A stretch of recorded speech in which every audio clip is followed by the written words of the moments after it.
Result ನೋಡಿದ್ರಿ, ಅದರ follow up ರೀತಿಯಲ್ಲಿ ಇವತ್ತಿನ ಹಲವು ಬೆಳವಣಿಗೆಗಳಿದ್ವು. ಮೀಟಿಂಗ್ ಮೇಲೆ ಮೀಟಿಂಗ್ಗಳಿವತ್ತು. ಬೆಳಗ್ಗೆ 11:05 ಪ್ರಧಾನಿ ನರೇಂದ್ರ ಮೋದಿ ತಮ್ಮ ಮನೆಯಲ್ಲಿ ಈ ಸಂಸತ್ತಿನ 17ನೇ ಲೋಕಸಭೆಯ ಕೊನೆಯ ಕ್ಯಾಬಿನೆಟನ್ನು ಮಾಡಿದ್ರು. ಕ್ಯಾಬಿನೆಟ್ ಮೀಟಿಂಗು ಅದು ಪದ್ಧತಿ. ಕೊನೆಯ ಕ್ಯಾಬಿನೆಟ್ನಲ್ಲಿ ರೆಸೊಲ್ಯೂಷನ್ ಪಾಸ್ ಮಾಡಬೇಕು, ಈ ಕ್ಯಾಬಿನೆಟನ್ನು ಇನ್ನೂ ವಿಸರ್ಜಿಸೋಣ ಅಂತ. ಇಲ್ಲಿ ಅಧಿಕಾರಿಗಳೆಲ್ಲ ಇರ್ತಾರೆ, ಹಿಂಗಾಗಿ ಪೊಲಿಟಿಕಲ್ ಚರ್ಚೆಗಳು ಜಾಸ್ತಿ ಆಗೋದಿಲ್ಲ.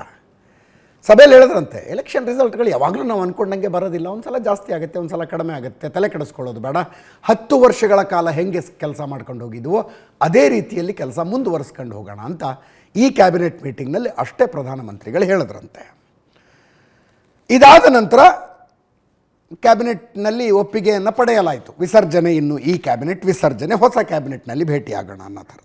11:35 ಪ್ರಧಾನಮಂತ್ರಿಗಳು ರಾಷ್ಟ್ರಪತಿ ಭವನಕ್ಕೆ ಬಂದು ತಮ್ಮ ರಾಜೀನಾಮೆಯನ್ನು ಕೊಟ್ಟರು. 17ನೇ ಲೋಕಸಭೆಯಲ್ಲಿ ಪ್ರಧಾನಮಂತ್ರಿಯಾಗಿ ಮುಗಿದ್ರು, ಎಲೆಕ್ಷನ್ ಆಗಿದೆ, ರಿಸಲ್ಟ್ ಬಂದಿದೆ, ರಾಜೀನಾಮೆ. ಇದು ಕೂಡ ಪ್ರೊಸೀಜರು.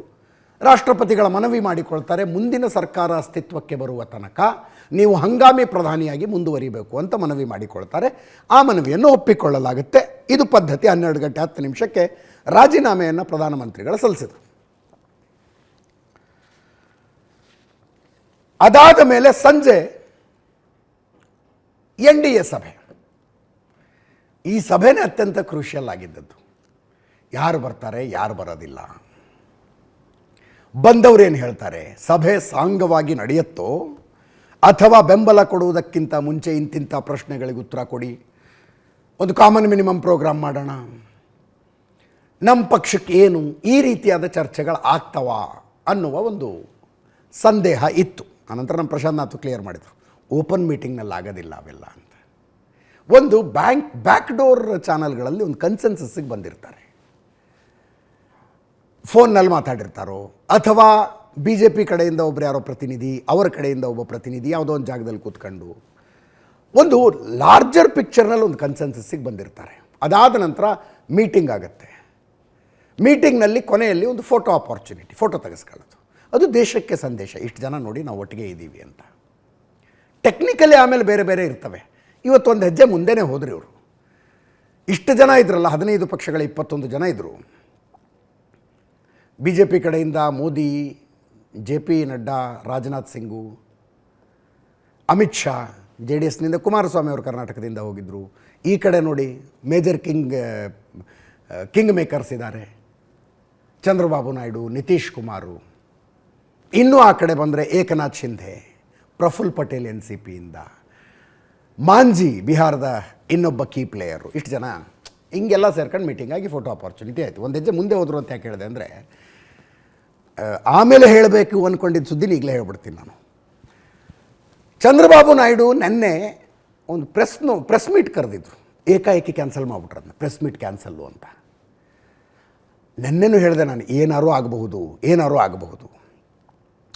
ಈ ಪ್ರೀಪೋಲ್ ಅಲಯನ್ಸಲ್ಲಿದ್ದೀವಿ, ರಿಸಲ್ಟ್ ಬಂದಿದೆ, ಈ ಅಲಯನ್ಸಿಗೆ ಬದ್ಧವಾಗಿರಬೇಕು, ಅದೆಲ್ಲ ನೈತಿಕತೆಯ ಪ್ರಶ್ನೆ.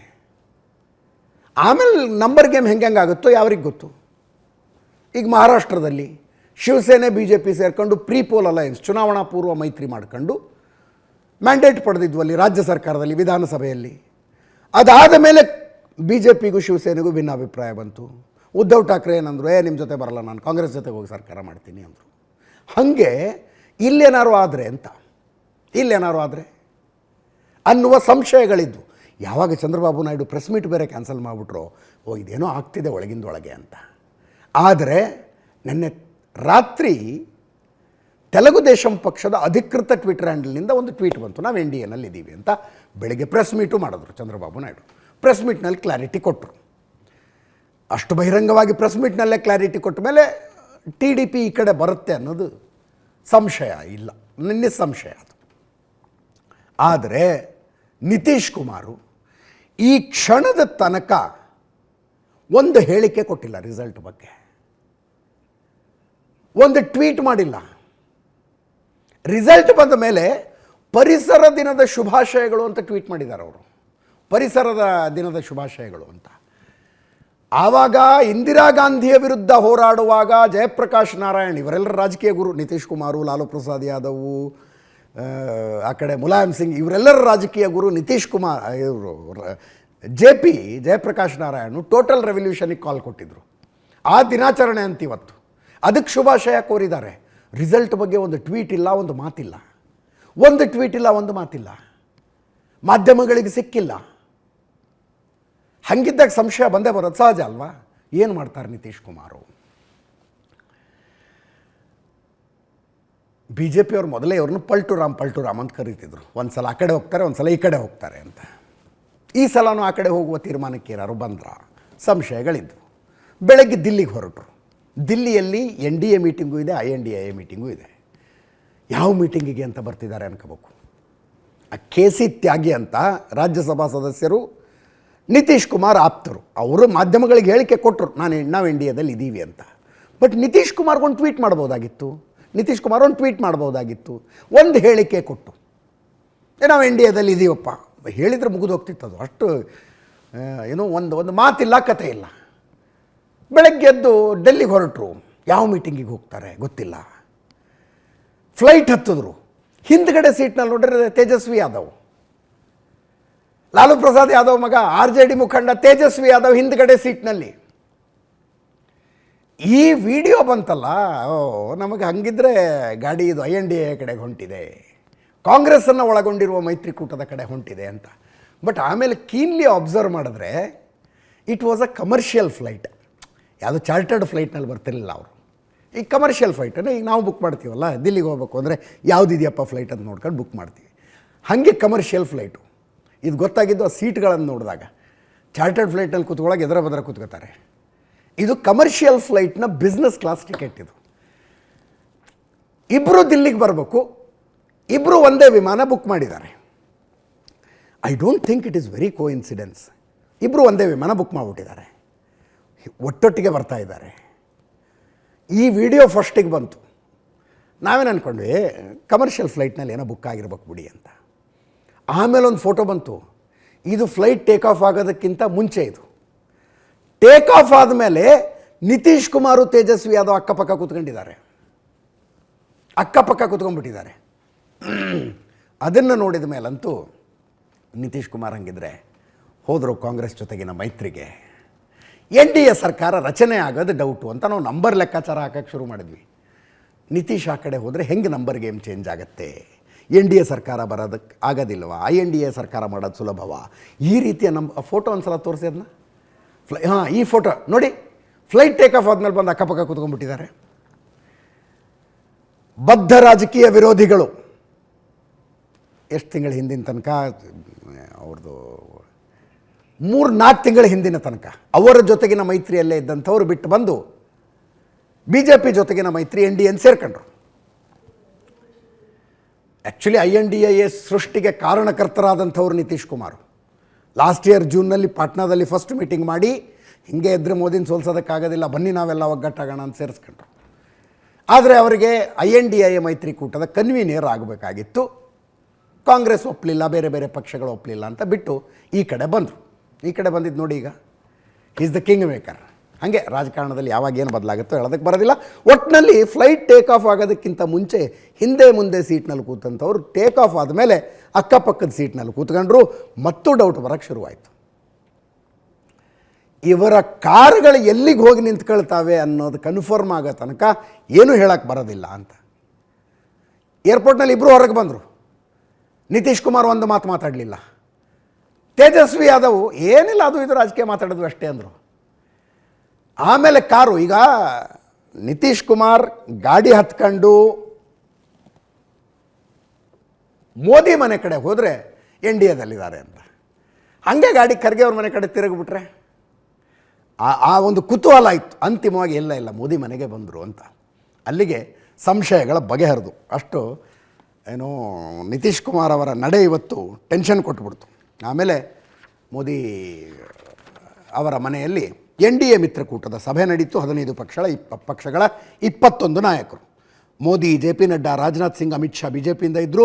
ಚಂದ್ರಬಾಬು ನಾಯ್ಡು, ನಿತೀಶ್ ಕುಮಾರ್, ಏಕನಾಥ್ ಶಿಂದೆ, HD ಕುಮಾರಸ್ವಾಮಿ, ಚಿರಾಗ್ ಪಾಸ್ವಾನ್, ಜಿತನ್ ರಾಮ್ ಮಾಂಜಿ, ಪವನ್ ಕಲ್ಯಾಣ್, ಸುನೀಲ್ ತಾಟ್ಕರ್, ಅನುಪ್ರಿಯಾ ಪಟೇಲ್, ಜಯಂತ್ ಚೌಧರಿ, ಪ್ರಫುಲ್ ಪಟೇಲ್, ಪ್ರಮೋದ್ ಬೋರೋ, ಅತುಲ್ ಬೋರಾ, ಇಂದ್ರಹ್ಯಾಂಗ್ ಸುಬ್ಬಾ, ಸುದೇಶ್ ಮಹತೋ, ರಾಜೀವ್ ರಂಜನ್ ಸಿಂಗ್, ಸಂಜಯ್ ಝಾ.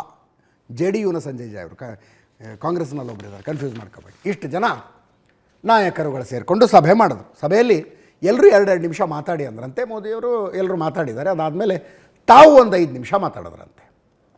ತಾವು ಒಂದು 5 ನಿಮಿಷ ಮಾತಾಡಿದ್ದಾರೆ. ಮಾತನಾಡಿದ ನಂತರ ಎಲ್ಲದಕ್ಕಿಂತ ಮುಂಚೆ ನಿತೀಶ್ ಕುಮಾರೇ ಹೇಳಿದ್ರಂತೆ, ಸಭೆಯ ಒಳಗಡೆಯಿಂದ ಬಂದ ಸುದ್ದಿ, ತಡ ಮಾಡೋದು ಬೇಡ, ಬೇಗ ಗೌರ್ಮೆಂಟ್ ಫಾರ್ಮೇಷನ್ ಮುಗಿಸ್ಬಿಡೋಣ ಅಂದ್ರಂತೆ. ಅದಕ್ಕೆ ನಾಯ್ಡು ಅವರು ಹೌದೌದು ಕರೆಕ್ಟು, ಇನ್ಯಾಕೆ ಲೇಟು, ಮಾಡಿ ಮುಗಿಸ್ಬಿಡೋಣ ಅಂದಿದ್ದಾರೆ. ಉಳಿದವರೆಲ್ಲರೂ ಸರಿ ಸರಿ ಅಂದಿದ್ದಾರೆ.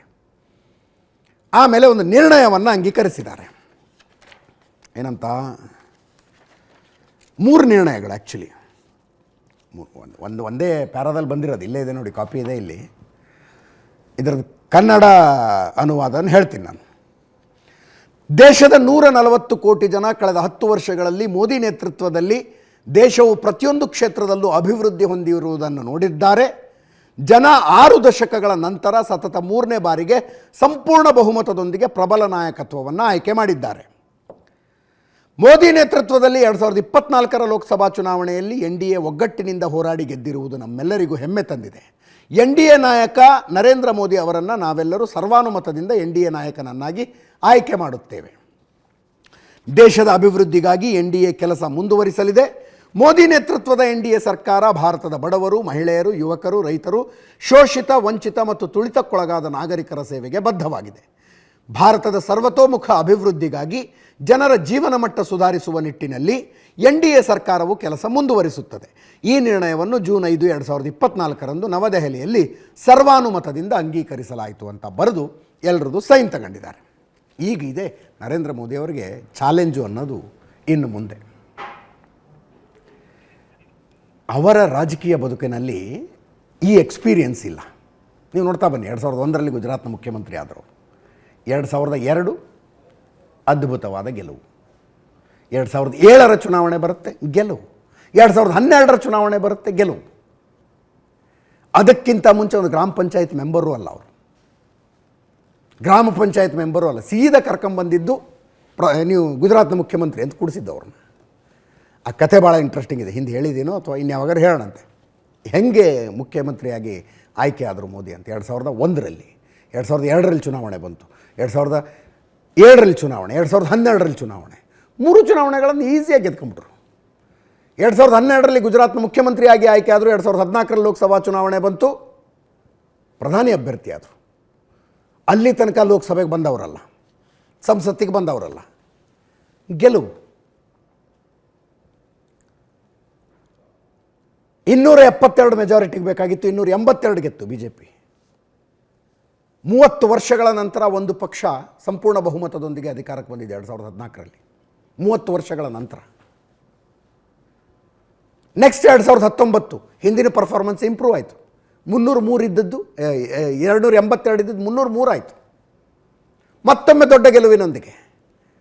ಆದರೆ 2014ರಲ್ಲೂ NDA ಇತ್ತು, ಅವಶ್ಯಕತೆ ಇರಲಿಲ್ಲ, ಸ್ವಂತ ಬಲ ಇದೆ. ಆದರೂ NDA ಜೊತೆಗೆತ್ಕೊಂಡ್ರು. ಒಂದು ಸಿಂಗಲ್ ರೂಲ್ ಏನಿತ್ತು? ಕ್ಯಾಬಿನೆಟ್ ಮಂತ್ರಿಗಿರಿ BJPಯಿಂದ ಗೆದ್ದವರಿಗೆ, ರಾಜ್ಯಸಭೆನೋ ಲೋಕಸಭೆನೋ BJPಯವ್ರಿಗೆ. 2019ರಲ್ಲೂ ಅಷ್ಟೇ, ಕ್ಯಾಬಿನೆಟ್ ಮಂತ್ರಿಗಿರಿ BJPಯವ್ರಿಗೆ. ಮಿತ್ರ ಪಕ್ಷಗಳಿಗೆ MOS ಕೊಟ್ಟರು, ಮಿನಿಸ್ಟರ್ ಆಫ್ ಸ್ಟೇಟ್ಸ್ ಕೊಟ್ಟರು, ರಾಜ್ಯ ದರ್ಜೆಯ ಸ್ಥಾನಮಾನಗಳು. ಈಗ ಮ್ಯಾಂಡೇಟ್ ಇಲ್ಲ.